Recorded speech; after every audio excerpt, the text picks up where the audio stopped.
Fala, meu querido, fala, minha querida, professor Guilherme Lemos, da sua Maratona de Atualidades.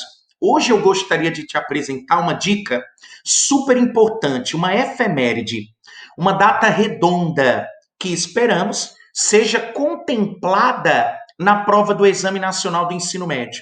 Eu quero falar para vocês sobre os 75 anos da Organização das Nações Unidas, os 75 anos da ONU. Essa entidade, galera, essa organização, ela foi fundada em 24 de outubro de 1945.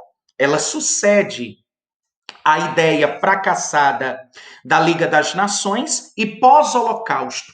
Ela tem como objetivo garantir a segurança internacional através da promoção da paz. A gente vai caracterizar a ONU. Logo em seguida, a gente vai apresentar como ela está estruturada. E nós vamos finalizar com o funcionamento de cada órgão que a integra. Olha que bacana, vem conosco. Eu espero que vocês gostem dessa dica que foi preparada com muito carinho para cada um de vocês. Vou diminuir aqui a minha imagem, tá? E vou priorizar o material que foi preparado com todo carinho e que vocês vão ter a oportunidade de baixar esse material em PDF para que a sua preparação ocorra da melhor forma possível e você alcance a sua aprovação na prova de vestibular tradicional, Enem e até concurso público pretendido, tá bom? Vamos lá. Primeira coisa que eu queria perguntar para vocês, fazendo um exame aí de consciência, uma reflexão, qual documento que rege a ONU? Qual documento poderia ser considerado a Constituição da Organização das Nações Unidas? Eu tenho certeza que muitos lembrariam da Declaração Universal dos Direitos Humanos, DUDH. Esta foi criada, os 30 artigos, em 10 de dezembro de 1948, logo 3 anos após a fundação da ONU. Então, galera, a primeira coisa que eu queria pedir a vocês, a DUDH é um preâmbulo, é um documento vinculante importante, inclusive os países membros da ONU automaticamente, né, são uma espécie de signatários em relação à DUDH, mas o documento mais importante é a Carta das Nações Unidas, tá? Documento este criado dia 26 de junho de 1945. Então, lembre-se, a DUDH, 10 de dezembro de 1948, a Carta das Nações Unidas, 26 de junho de 1945. Gui, tu falaste que a ONU foi fundada em 24 de outubro de 1945. Quantos países à época fundaram a ONU? 51. Lembra do bizu, né? Pede uma 51. 51 países fundaram a ONU.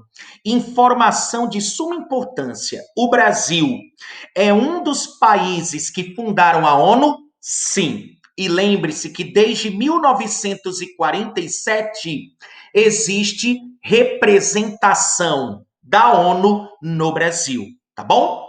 Guilherme, mas espera aí.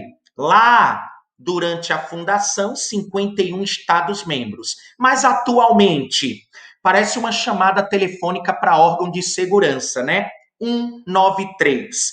193 países membros formam a ONU atualmente. Sua sede, lembre-se, a ONU tem espalhada pelo planeta escritórios, agências, comissões, fóruns de diálogo, debate, grupos de estudo. Porém, sua sede fica em Nova York, tá bom? A sede da ONU fica em Nova York. Aí, você já pode opinar dizendo, tá vendo? Me baseando na ideia de que território é uma categoria espacial que define uma base física sobre a qual se estabelecem relações de poder, quem manda na ONU são os Estados Unidos, Guilherme. Turma, com base na ideia de território, lembre-se do princípio da extraterritorialidade. O que é que significa isso? Ainda que a sede da ONU fique estabelecida em território estadunidense, essa zona pode ser considerada uma espécie de zona internacional, território internacional, e não vinculado aos interesses estadunidenses. Inclusive, a gente vai falar do funcionamento no que diz respeito ao número de votos, como os representantes do órgão são escolhidos, tá bom? Como cada país pode contribuir para o orçamento da ONU, que é dividido em três partes. Você tem o orçamento da sede, o orçamento das missões de paz e o orçamento das outras sedes, ou melhor, dos outros escritórios, tá bom? E a gente vai observar que existe um teto de colaboração, justamente para impedir que a ONU seja comprada por algum país. Óbvio que não existe uma igualdade orçamentária. Cada país contribui para o orçamento da ONU proporcionalmente, dependendo do nível de desenvolvimento econômico apresentado por esse país. Tá bom? Bacana, né? Tá gostando? Então vamos caracterizar os órgãos da ONU, tá? Primeiro, tem uma coisa muito importante. Galera, esse camarada que está aí na imagem, tá? É o segundo secretário-geral da ONU, tá? Durante a história. Um sueco, queria só os olhos, tá? Para dar show ali no piseiro. O nome dele é Dag Hammarskjöld, tá? Inclusive, esse sueco faleceu em circunstâncias até hoje pouco esclarecidas num acidente aéreo que ocorreu em Zâmbia, tá? Mas tem uma frase do Dag Hammarskjöld que eu gosto muito, que diz o seguinte, tá na fachada, turma, em uma das fachadas na sede da ONU. A ONU não foi criada para levar a humanidade ao céu, mas para salvá-la do inferno. O que quer dizer isso? No fundo, a ONU não existe. Nossa, tu acabou de caracterizar o órgão e está dizendo que no fundo a ONU não existe? Exato, lembre-se da expressão no fundo. O que quer dizer isso, Guilherme? Turma, a ONU não é uma organização que decide as coisas. A ONU não é uma organização que faz as coisas. A ONU não é um órgão que tem processo executivo soberano. A ONU está vinculada a uma ideia que é a vontade coletiva dos Estados-membros, tá? Então, quando a mídia ou um chefe de Estado critica a ONU, dizendo que ela deveria agir de uma outra forma, na realidade ele está criticando a falta, a ausência de unidade entre os países e, óbvio, a defesa ali de seus interesses naquele momento, obviamente, pontual, tá bom? Vamos lá. Como a ONU está estruturada, Guilherme? Turma, a ONU é formada por 6 órgãos. 5 são os principais. Um não atua efetivamente desde 1994, tá bom? Eu tenho do mais importante para o menos importante, diga-se de passagem.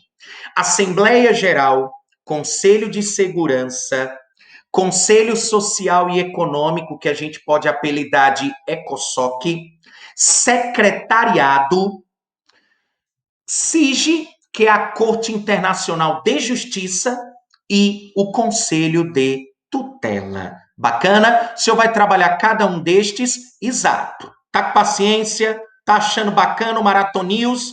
Vamos junto, meu patrão, minha patroa. Olha só, cada órgão possui sua sala privativa. Gui, isso não é uma sala, isso é um salão.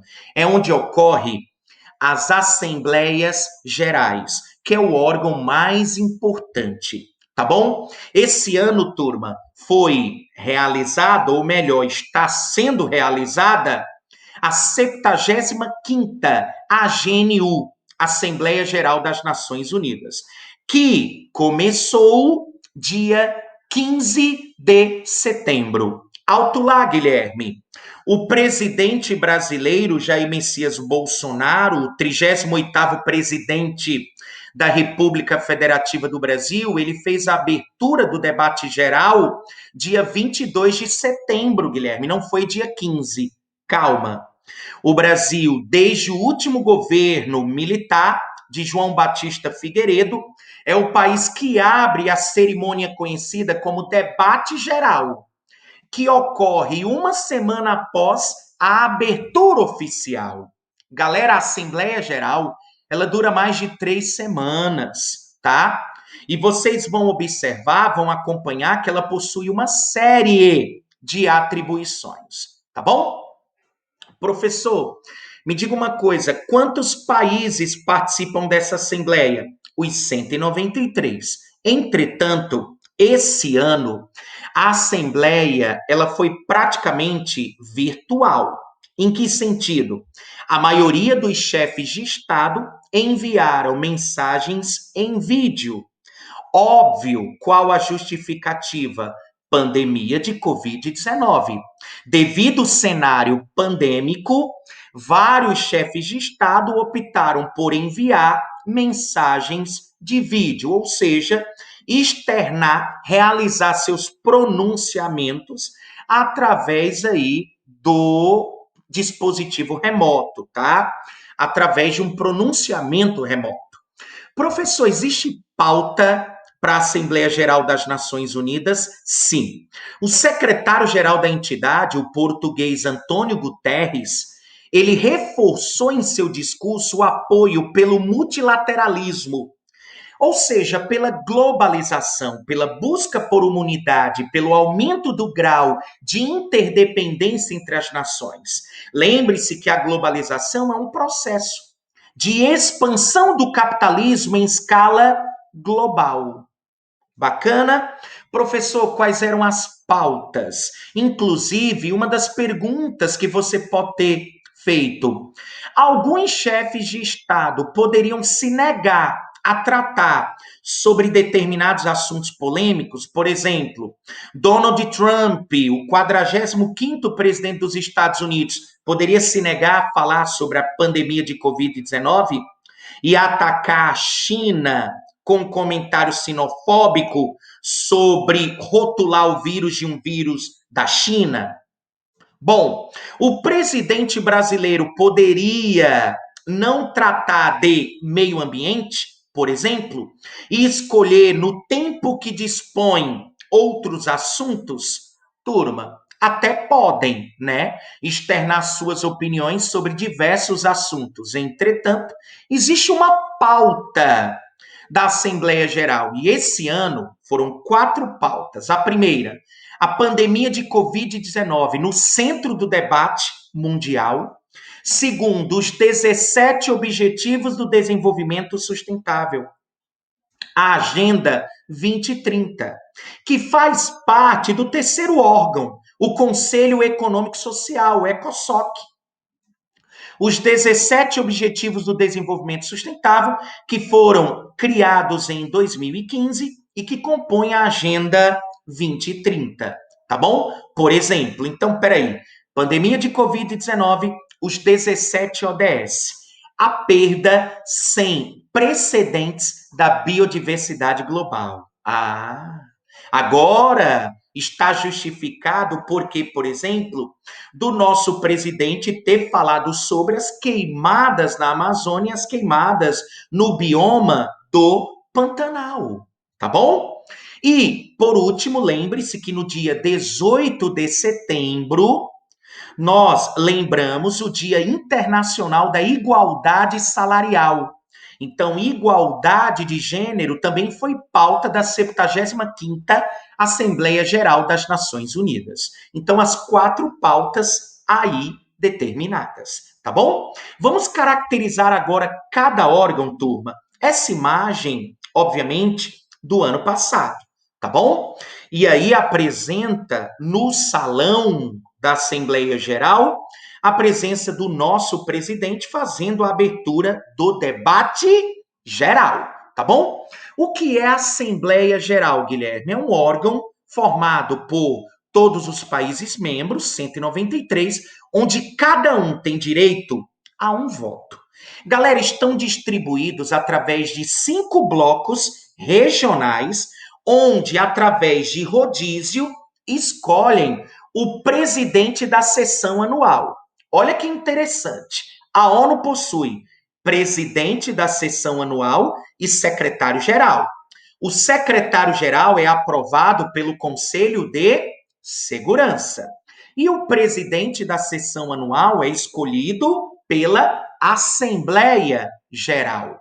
Inclusive, além de eleger o presidente da sessão anual, as recomendações para os outros órgãos, a escolha, por exemplo, dos 10 membros rotativos do Conselho de Segurança da ONU, tá bom? Inclusive, o presidente da sessão anual é esse querido, é o Volkan Bozkır. O presidente é turco e ele tem mandato, galera, de 1 ano, setembro de 2020 a setembro de 2021. Guilherme, deixa eu te fazer uma pergunta, vá. Instituições não estatais podem participar da Assembleia Geral? Sim. Me dá um exemplo de uma instituição não estatal que faz parte e integra a Assembleia Geral? A Comissão Europeia. A Comissão Europeia participa da Assembleia Geral. Gui, estados não reconhecidos podem participar desta Assembleia Geral? Também. Exemplo, a Palestina. E, além disso, lembre-se que o Vaticano também envia representante.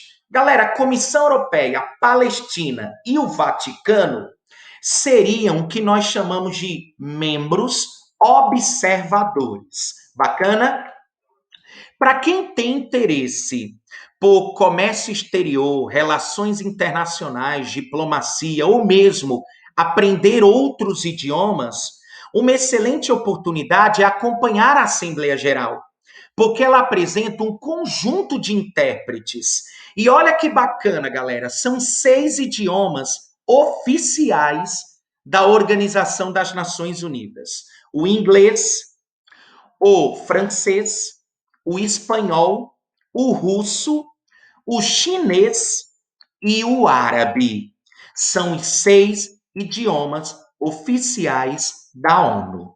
Tá bom? Bacana. Guilherme, tranquilo. 193 países, cada um tem direito a um voto. Quer um exemplo? Existe um grupo, galera, chamado G4. Opa, o que é que significa isso? Alemanha, Japão, Brasil e Índia, tá? São 4 países que tentam uma cadeira no Conselho de Segurança Permanente da ONU. Entretanto, eles ainda não alcançaram esse objetivo, porque, lembre-se, cada país tem direito a um voto, no total de 193 distribuídos em 5 blocos regionais.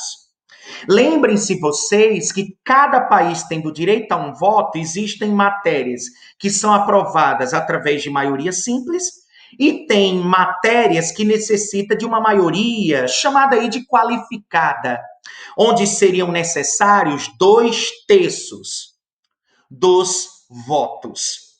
Então, é importante para o G4, por exemplo, influenciar o continente africano. Lembre-se que a África possui 54 nações. Então, o continente africano, votando em bloco, poderia se sobrepor acerca de algumas matérias, tá bom? Está aí caracterizada a Assembleia Geral, tá bom? O que é que o senhor vai falar agora do Conselho de Segurança? Galera, talvez esse órgão seja o mais poderoso e o mais polêmico, porque ele não é tão democrático quanto a Assembleia Geral. Exemplo, ele é formado por 5 países que formam o Conselho de Segurança Permanente. 10 países que formam o Conselho de Segurança Rotativa. Juntos, formam os 15 países membros do Conselho de Segurança. Então, ao todo, 15 Estados-membros. 5 permanentes. Vamos chamá-los de P5, tá? Os 5 permanentes. Quais são eles? Eu vou te dar uma dica, um bizu, tá? Que seria xerife, com CH. Então, ficou bacana. Qual seria o xerife do mundo, né? CH, China. E de Estados Unidos, R de Rússia. O I, para você se lembrar da Inglaterra, para te levar ao Reino Unido. E o F de França. Esses são os 5 países que formam o Conselho de Segurança Permanente da ONU. E os 10 membros rotativos? Lembre-se, galera, são eleitos pela Assembleia Geral, tá bom? Professor, os mandatos dele, 2 anos. E lembre-se que para garantir rotatividade, um ano são modificados, são alterados 5 países, em outro ano, mais 5. Bacana? Tranquilo? Então, para garantir a rotatividade constantemente, modifica-se os 5 primeiros, depois os outros 5. Tá certo? Sempre em caráter rotativo. Professor, quais são os 2 países que ao longo da história da ONU mais se revezaram enquanto membros rotativos? Brasil e o Japão, tá bom? Brasil e o Japão são os países que mais se revezaram enquanto membros rotativos. Bacana, né? Professor, quer dizer que o Conselho de Segurança é formado por 15 países que possuem quais atribuições? O uso ou não da força, o envio de missões de paz e a imposição ou não de sanções econômicas. Tá bom? Como funciona o poder de veto? Geralmente, turma, quando vai ocorrer a votação acerca de alguma matéria, são necessários 9 votos dos 15 membros, tá bom? Lembrando que é imprescindível a participação do P5, tá bom? Mas, Guilherme, o P5, países do P5 podem se abster de uma votação? Podem.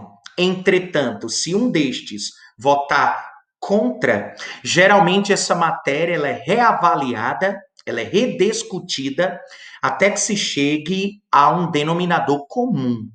Ou seja, existe um poder de veto. Por isso, a crítica relacionada ao fato de que o órgão não é tão democrático assim, tá bom? Lembre-se que o Conselho de Segurança aprova o nome do secretário-geral da entidade. Lembre-se, o português Antônio Guterres, tá bom? Bacana, massa, show de bola, né, turma? Tranquilo. O que seria o terceiro órgão, o ECOSOC? Galera, esse órgão, ele realiza o chamado trabalho de campo. Ele articula o trabalho de campo. É formado por 54 nações, tá bom? Um exemplo, Guilherme, ele também é um fórum de diálogo, ele é um fórum de debate.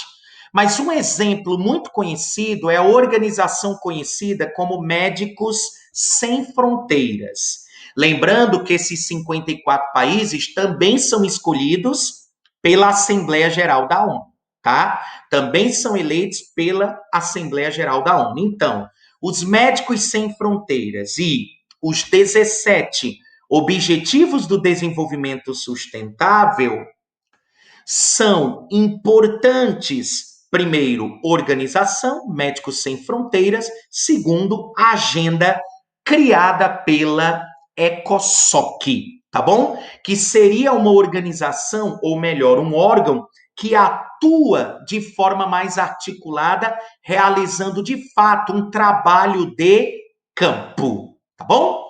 O quarto órgão é o secretariado, tá? Esse órgão, turma, é formado, obviamente, pelo secretário-geral e é um órgão extremamente executivo.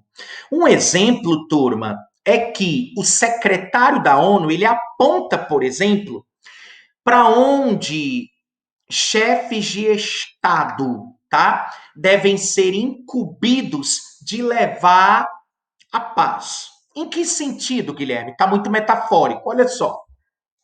Eles definem quais serão os chefes das missões de paz. Um exemplo: o ministro do Gabinete de Relações Institucionais do governo Bolsonaro é o general Augusto Heleno. Ele serviu durante muito tempo no Haiti, na chamada MINUSTA, Missão das Nações Unidas para a Estabilidade do Haiti. Então lembra, turma, que isso reforça aquela minha ideia de que a ONU, no fundo, não existe. Porque lembre-se, o exército que a ONU dispõe, a aliança militar que a ONU dispõe, os chefes dessas missões de paz, na realidade, são chefes de exércitos destas nações que compõem a ONU. O orçamento da ONU vem através de dividendos dos estados que o formam. Então, reforça aquela minha ideia inicial de que, na realidade, a ONU é formada por instrumentos, por elementos dos países que a integram, não é mesmo? Então, lembre-se que é escolhido também a Assembleia Geral, tá? Esse órgão executivo, e ele tem essa função, aprovado pelo Conselho de Segurança, de apontar os chefes das missões de paz. Bacana? Massa? Olha aí o CIGI, o quinto órgão, a Corte Internacional de Justiça. Não confunda com TPI, com Tribunal Penal Internacional. Formado por 15 juízes, tá? 15 ministros. Geralmente, turma, essa corte, ela analisa questões fronteiriças. Ela avalia, ela julga questões fronteiriças entre estados. Enquanto que, por exemplo, o TPI, o Tribunal Penal Internacional, julga aqueles indivíduos que praticaram crimes, por exemplo, contra a humanidade. Então, a Corte Internacional de Justiça, ela analisa, ela julga o mérito das questões fronteiriças, tá bom? Por exemplo, entre o Chile e o Peru, entre a Venezuela e a Guiana, tá? Entre Índia, China e Paquistão. Então, geralmente é avaliada as questões fronteiriças. Lembrando que sua sede fica em Haia, tá? Professor, esses 15 ministros, eles possuem mandatos de quantos anos? 9, tá? Mandatos de 9 anos e as eleições ocorrem a cada 3 anos, tá? Para a permuta do quadro da Corte Internacional de Justiça. Lembrando, avalia questões fronteiriças. Guilherme, e o Conselho de Tutela, que é o órgão que o senhor citou, está desativado desde a década de 90. Para ser específico, 1994. Galera, o Conselho de Tutela geralmente prepara países para a sua independência, tá? É como se esse conselho de tutela avaliassem posses coloniais, possessões em processo de emancipação, principalmente política, processos de independência. É o chamado conselho de tutela, tá bom? É responsável, tem como atribuição a preparação de territórios para a independência, principalmente de posses coloniais, inativo, como a gente antecipou, desde 1994. Guilherme, essas são as agências da ONU? Sim. A FAO, o Fundo das Nações Unidas para a Agricultura e Alimentação, o Acnu, o Alto Comissariado das Nações Unidas para os Refugiados, a OIM, a Organização Internacional para as Migrações, a OPAS, Organização Pan-Americana para a Saúde, tá? A Unicef, vinculada à ideia da infância e Juventude, projetos inclusive conhecidos e que ocorreram recentemente, como Criança Esperança. E aí você me pergunta, Guilherme, e esse orçamento? Lembre-se, turma, que a ONU ela é formada por 3 orçamentos, tá? Ela é gerida através de 3 orçamentos. Lembrando que o responsável pelo orçamento da ONU é a Assembleia Geral. Você tem, turma, o orçamento da entidade, o orçamento das missões de paz e o orçamento das outras sedes dos outros escritórios. Lembrando que tem uma curiosidade, turma, que o orçamento das missões de paz é mais alto, inclusive, que o orçamento da própria sede, tá? Tamanho aí a instabilidade fronteiriça política em várias regiões ainda do globo em pleno século XXI, tá bom? Essas questões vinculadas também aos conflitos civis, tá? Galera, esse orçamento ele possui um teto de colaboração, tá bom? E cada país contribui de acordo com seu nível de desenvolvimento econômico, em caráter proporcional vinculado, tá? A esse nível de desenvolvimento econômico com um teto de colaboração para impedir, repito, que algum país compre a ONU. Uma informação muito importante, eu gostaria de finalizar a dica com esta, é que o Donald Trump, através de sua secretária, anunciou que iria cortar parte do orçamento da ONU, principalmente pelo fato de dizer que a ONU está agindo favorecendo os interesses de países em desenvolvimento, como China, por exemplo, tá? Lembrem-se vocês que os Estados Unidos contribuem com 22% do orçamento da ONU. Então, a entidade pode perder dividendos, teto, por parte dos Estados Unidos. Entretanto, em regime de proporcionalidade, a ONU deve equacionar essas perdas, tá bom? Espero que vocês tenham gostado dessa dica, tá? Espero que vocês indiquem o canal, se inscrevam e, obviamente, acionem aí as notificações. A gente vai estar publicando novos materiais, tem muita coisa boa vindo por aí. E até a próxima, se Deus quiser. Um abraço a todos, tá? Até mais.